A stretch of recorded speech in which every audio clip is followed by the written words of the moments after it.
Welcome in, little doves. The second anniversary is here, and what a year it's been. Hawks is officially a year old in Ultra Rumble, and he has had some of the highest of highs and lowest of lows, from the top character picks to the bottom and rarely seen. Before we get started, let's go over how much the character has changed. If you played Hawks in Season 7 or 8, he had a third beta, better alpha tracking, and melee combos. That's gone now. Something anyone returning to the character will quickly learn is that his melee combo was removed and his damage has been cut down. His special action was also changed and his fly time is a lot less, but he has better control when using it on teammates. For those who are picking up Hawks for the first time, let's go over the basics. First on the list we have Hawks' Alpha. He shoots feathers that track onto opponent's location for better control, try to hook the aim, and lead the shots.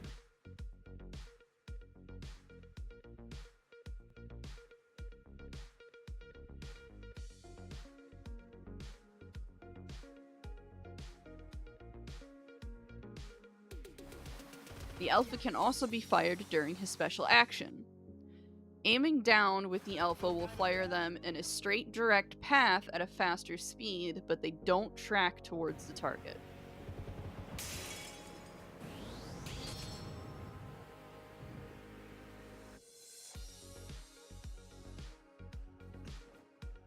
Windcross has 2 dash charges, but once you hit free flight, that will turn into 1 charge. His beta propels him forward towards the target, and once he connects to that target, Hawks is going to go into free flight. Once in free flight, Hawks has extra swings to loop back around and damage targets. However, holding down the beta while in free flight can cancel it early and put it into a cooldown. Windcross has 2 different types of damage. There's the initial startup damage, which is lower than the free flight damage.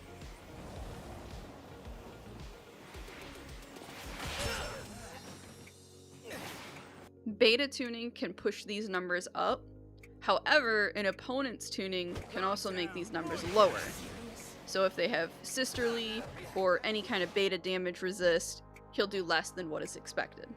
One last thing to note about Hawks' beta before we move on is that when you enter free flight, the beta is controlled using the camera, not your movement. So if you're on PC, that means you're using your mouse to control your directions, and if you're on controller, you're going to be using your right thumbstick versus your left.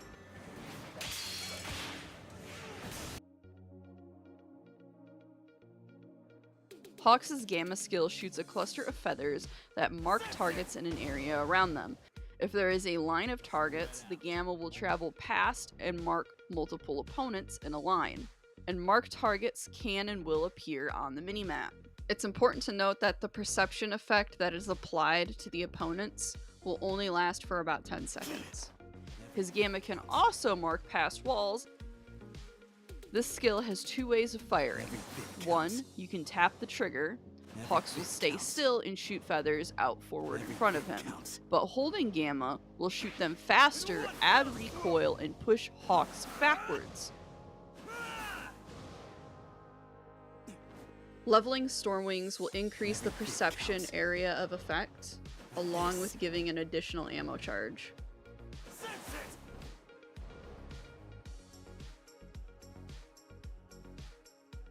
Now getting into Hawks' melee, it's important to note that it has had some changes. The old combo tech and potential he had, I mentioned at the start of the video, is gone now. There was also some shadow nerfs to his melee that affected its tracking. That being said, his melee is still really good. His melee is a 3 combo attack, with the 3rd melee propelling Hawks into the air, throwing the enemy into a knockback. There's a few things you can do with Hawks' ground melee, in and out of combat. Outside of combat, you can use his melee as movement tech, pushing him forward, putting him in the air, or doing a sharp turn. Now in combat, you can still utilize his melee pretty efficiently. It has a knockback that throws enemies away from Hawks, and it's a very good follow-up to moves. Now Hawks' air melee can be a little bit harder to hit when you're coming out of a special action, but unlike the ground melee, you can combo with the air melee. I'll touch more on combos in a little bit.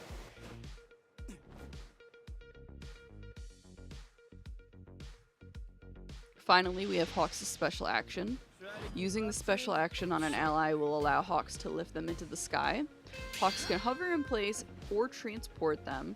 During this time, if the player holds crouch or jump, Hawks will ascend or descend accordingly.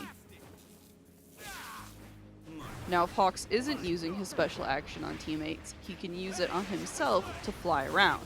This is achieved by dashing in the air. Now, when Hawks is using his special action and flying, it'll use a 20% startup fee each time he does it.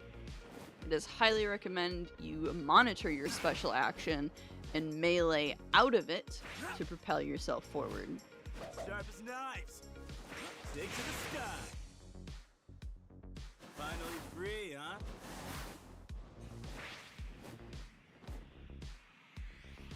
In the air.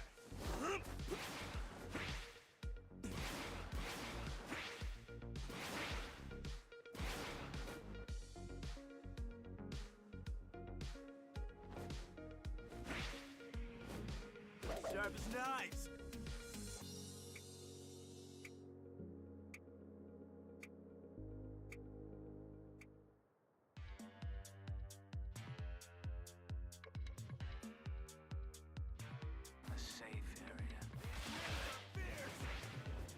Combat and movement tech is very fun on Hawks. He is extremely versatile once you learn his kit and get some practice in. Now, when engaging in a fight on Hawks, it's always important to take note of what's around you. As a rapid with 250 HP, Hawks is extremely squishy when fighting more than one opponent. So personally, I always try to have an exit plan. As I mentioned before, that Hawks' melee is a form of movement. So let me show an example of how this would work in a rotation. First we see Hawks melee into a special. This is followed up by a melee out of special, touching the ground to trigger the reload, then jumping to get a beta or gamma. It's very important to land even for a moment to allow reloads to kick in, as we see in this next example of what no landing and air chaining can do. Here, Hawks uses his melee for lift, followed by a long special action into a melee. Going then immediately into a beta and gamma, then uses the last of his special to kind of skip forward. He did get very far, but now is penalized for using all of his skills. This leaves Hawks extremely vulnerable and easy to follow. It's common to use beta first and then special action when flying. I try not to do that because it's an unnecessary use of a skill that can be replaced by a melee. Now in combat, this type of movement can be used to kite an enemy or try to remain above AoE attacks. It keeps Hawks moving and less of a standing target when it comes to fighting. Free flight can be used to escape a situation, but don't be obvious about it. Whenever one uses beta, it's more efficient to cut up after hitting the target. This will help with getting away, but it also helps Hawks from getting hit, as using free flight on ground level is risky. It makes him predictable and easier to hit. But now if the player cuts up into the air, it gives him more of a wide view of the situation. You can then judge if another beta dash is worth it, or if canceling beta in the air, going into a combo is more efficient. Or you can even use this time to fly away, get some distance, and heal.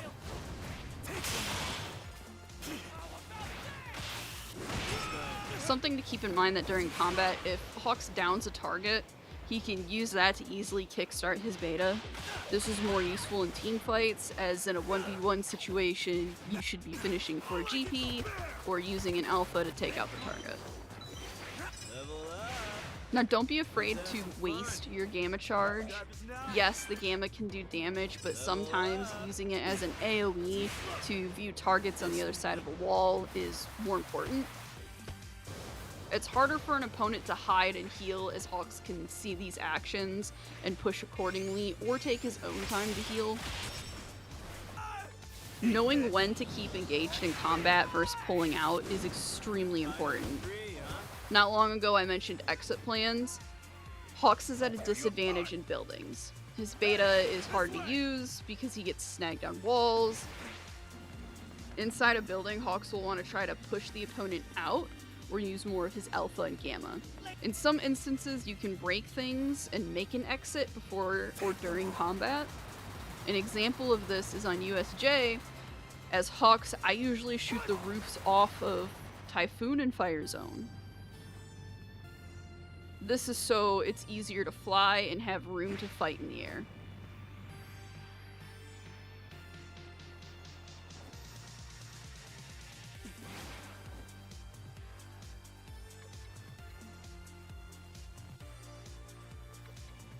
There's still a pretty good variety of combos one can use in combat. When Hawks connects to a target with beta, if the user flicks the camera down or back and swings again, they can hit what is known as the double beta. This is getting off 2 swings before the target is thrown into a knockdown. For this combo, the player will need to be extremely close to the target, as Gamma does throw them into a knockback. Once the beta connects, you can flick your camera back for that double beta. The timing on this is extremely tight. Very similar to the Gamma beta, Hawks has to be close to the target, Gamma then lead into a melee, catching them before they get any form of knockback or iframes.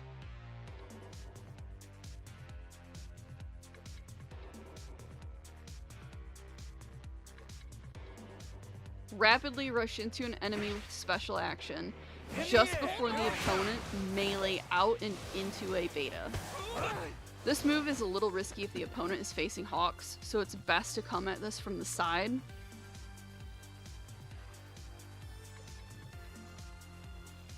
This is one of the most common combos to see Hawks use. First, you're going to gamma at a target and then quickly aim in on your alpha and shoot them before they get iframes. In some cases, the player will air recover during this time, and you can repeat the combo or use it to lead into a beta or melee. You won't get away. Now, this last one is a very niche combo. This relies on Tech Denki's tuning, as it's countered by Tech Mirio tuning.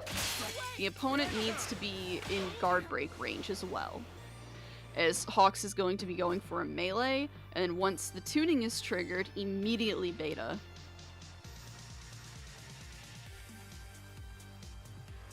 Now for level paths, most Hawks players are gonna say the same thing.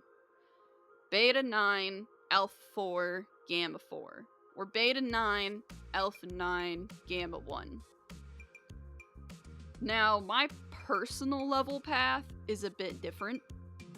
Alpha 9, Beta 4, Gamma 9. The big difference between these two level paths is how dependent the player is on beta and its damage along with its usefulness. At level 9, Hawks' alpha can do 200 before knockdown, and his gamma is 100. That combos into an alpha or a beta. Leveling those skills first makes the player less dependent on getting beta off. Gamma is also keeping the target marked more at level 9 because now he has 3 charges and improved tracking verse 2. Now for some advice on characters who directly counter Hawks. These characters are ones that Hawks may struggle to fight, so don't worry, it's not a skill issue. If anyone would like a more in-depth guide on matchups, good versus bad, tier list, let me know in the comments. I'm not gonna cover everything in this guide as there's over 30 characters in this game. Now, going down this list, we're gonna start with Tech Dabi and Tech Shoto. At first, you might be thinking, Taco, these are ground characters. How do they counter somebody who can fly? Both Dabi and Shoto are very defensive and block most, if not all, of Hawks' attacks. Dabi's Gamma can block Hawks' Gamma and Alpha, and now you can beta through that, but any good Tech Dabi is going to have betas ready or a melee that will knock Hawks out. Contesting Dabi, you have to try to lure him out or stay directly above him. Tech Shoto is extremely similar. Shoto's Gamma and Alpha can block Hawks' Alpha and freeze him if fired when Hawks is too close.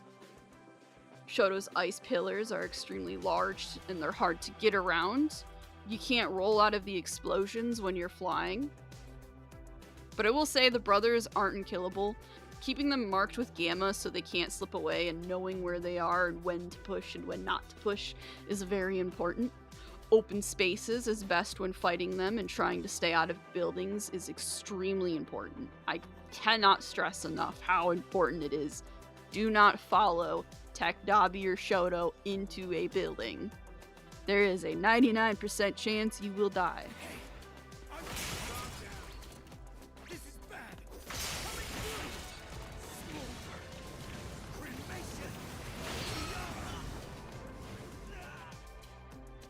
Tech Dinky is a big issue for Hawks. His Alpha can lock on and keep Hawks pinned outside of Hawks' range. He's hard to approach because of Dinky's beta and special action. It's best to try to approach him from above or behind. You're going to first want to lose sight and try to flank. In a team fight, I personally would make Dinky a priority because leaving him unchecked is very dangerous. Most Denkies now have Space Hop. Anytime Hawks tries to beta a Denki, it's best to aim up so the tracking connects. Aiming down at ground level, Hawks will dive and Denki can just jump over him.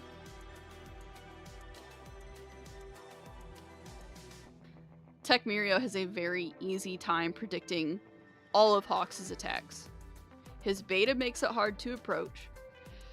During his alpha, you can't hit him. And Tech Mirio can counter all of Hawks' attacks with Gamma. When fighting a Tech Mirio, your best bet is to bait out the Gamma. As Mirio is lowering his arms and starts to fall out of that counter animation, this is your best opening to strike with whatever means necessary. Personally, I try to pepper him with an alpha, maybe get a beta off. If Mirio is in his beta, it's best to try to get above him and wait for the final slam. At this time, you can Gamma or Alpha Mirio before he can lead into another attack.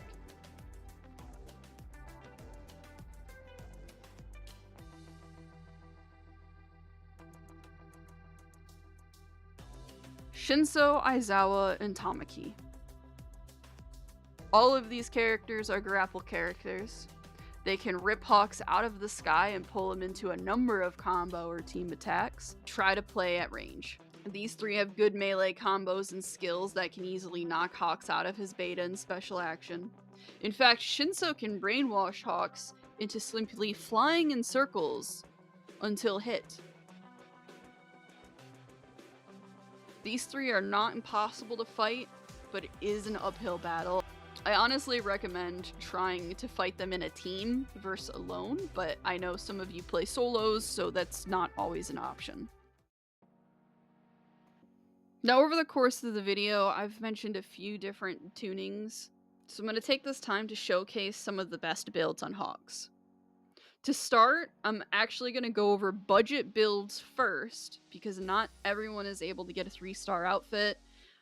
So don't be afraid to tune Hawks' default costume.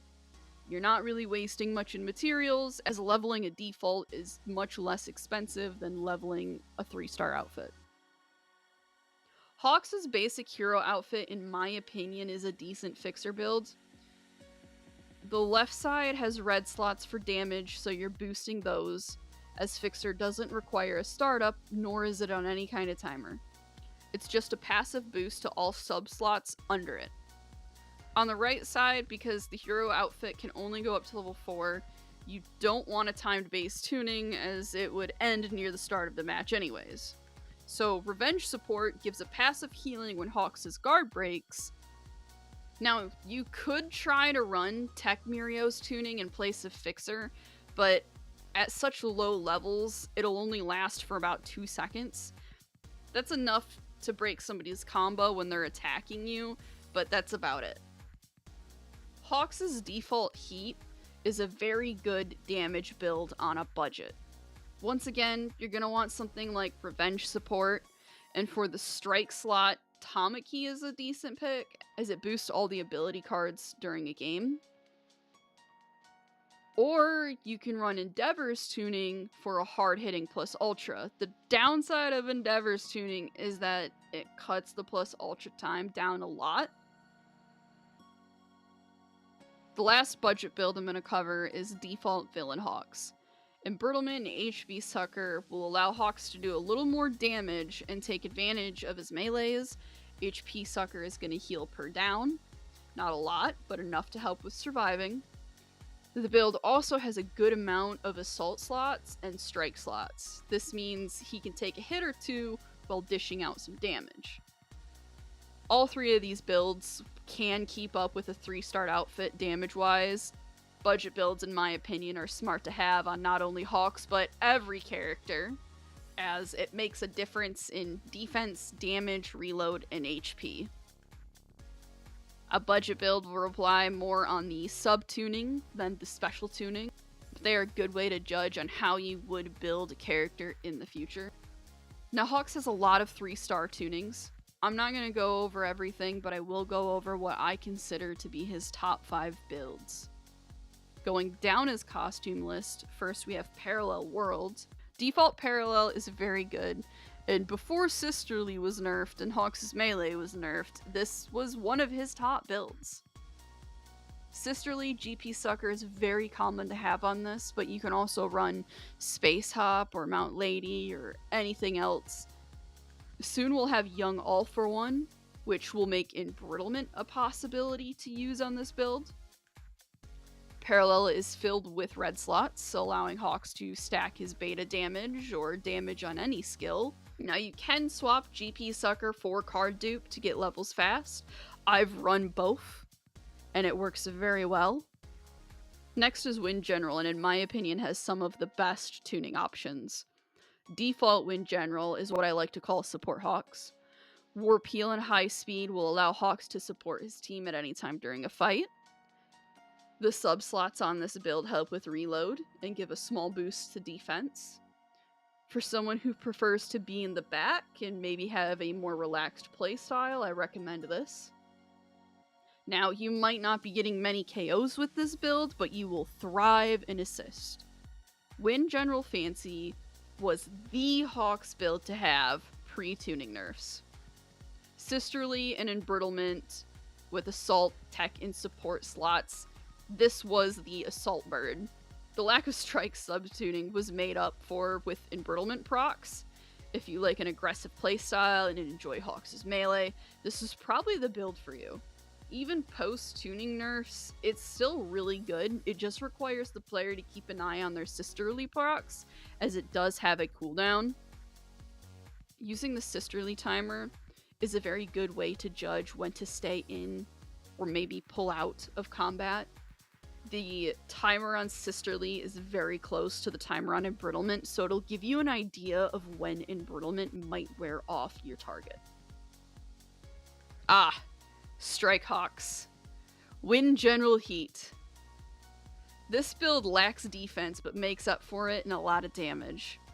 Out of all of Hawks' tuning options, this build has the most red slots, allowing Hawks to run full beta tuning in addition to using the non-strike sub-slots to sub for even more damage on his Gamma and Alpha.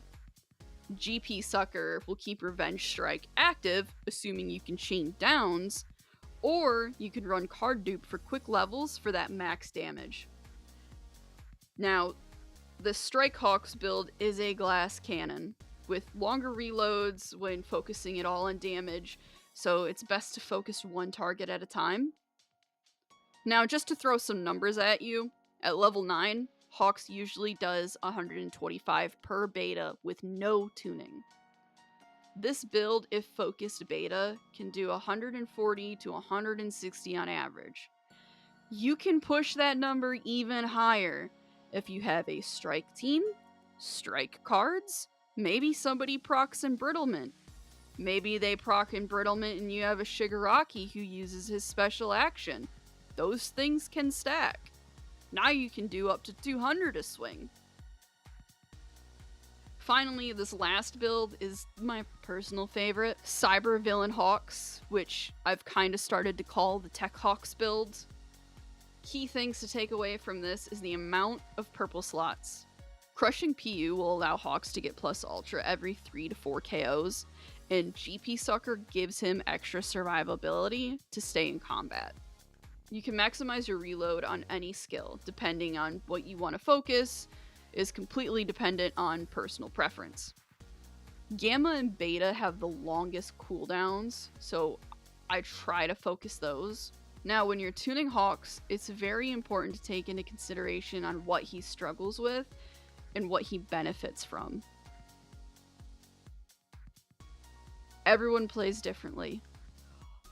Hawks has very long reloads and has very low damage compared to other characters. It's up to the player to decide if they want to sacrifice the reload for better damage or defense. Personally, I don't think there's a way to fix Hawks' damage with the amount of nerfs that he's had. But his reload has never been touched. It's naturally just been this harsh ever since Season 7. So cutting them down allows Hawks to do more damage, getting off more moves than if he had no reloading. It also helps with his movement as skills are used in and out of combat. Now, outside of these 3-star outfits, I have seen the potential with One for All deck use tuning. I'm working on a build for it, just haven't had the time to really test it. Electrification is pretty good, as it lets Hawks fly into an enemy and stun them. For extra movement, you have Space Hop, that lets Hawks jump higher and skip out on wasting a beta or gamma for airtime. Not every tuning is useful, so there are some you might want to avoid. In my opinion, Momo's tuning and Ida's tuning, much better options exist in the green slot, and as for blue tuning, Hawks already has good movement, so Wall Runner just feels like a waste on him. Hawks also doesn't really benefit from All for One tuning because his special action has that delay. Now, he can still run these, it's just better options exist.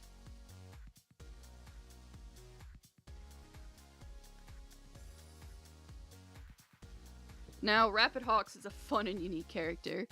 Here are some neat little tips and tricks that the bird can do. First, did you know Hawks can heal and fly at the same time? Yeah, he can. To accomplish this healing tech, first you gotta be pretty high up. Once on a ledge or a building, you're gonna want to start to drink. Now walk off. As you fall, Hawks will continue to drink. During the fall, sprint. Hawks will start to use his special action and fly while maintaining his drink. Hawks is slightly slower during this time, but will regain his speed once the heal is complete.